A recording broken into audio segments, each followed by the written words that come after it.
motherfuckers. Taxi. Okay, man, we're looking around. This is the 77 WABC minicast.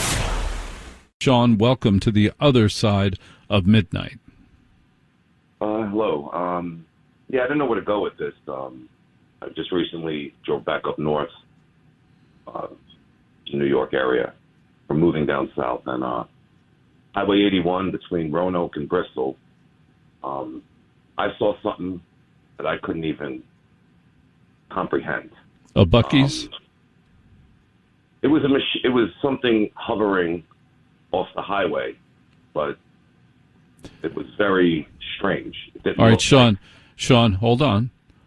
Take it easy. From scratch, tell me exactly what you saw, time of night, day of the week. What exactly did you see? Take your time. 2 a.m. This past Sunday, trying to make time to get up north. Nobody else on the road. A semi here and there. I heard something, and, driving at night could mess with your head, and it was hovering. It was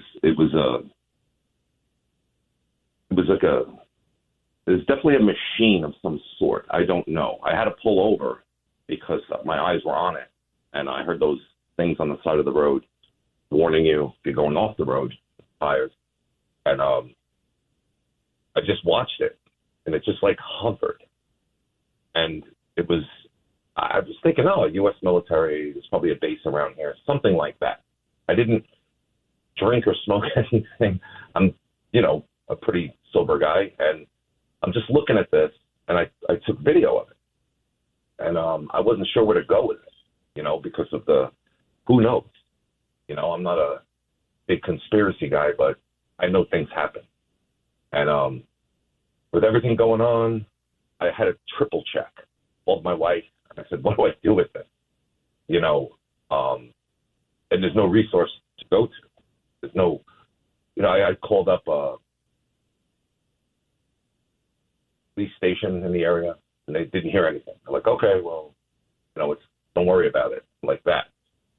And I don't know where I am. I'm on Highway 81 between Bristol and Roanoke, Virginia. Did it make any noise? It did not. That was the strange thing. That was because I was just looking at it, and I thought it was an illusion because there could be mountains there. It could be anything. There's an airport nearby. But it just stood there. It just stood there. Right. And it wasn't even very high. It just stood there. And I'm looking at it. Could it have been a drone? Could it have been a drone? You know what? Sure. It didn't, appear to be something out of a science fiction novel. It didn't have any kind of flashing anything. It was an object that just was there, and it didn't have standard lights. Didn't have standard lights, yeah. No. This is, and it was in the middle of the summer. This is when most of the UFOs are spotted, in areas like that with those lights. Final thought, Sean, were you scared? No, because I was in a strange place. Right. If I was in my hometown where I am right now and saw it, I just look at it because it's home base. But I was not scared. I was just looking at it, and it had a glow to it, but it wasn't lights. I can't explain it any more than that. No, that's okay. And these things often have that. Sean, this is a great story. I am grateful that you shared it with me. Thank you very much for being on the radio with us on the other side of midnight.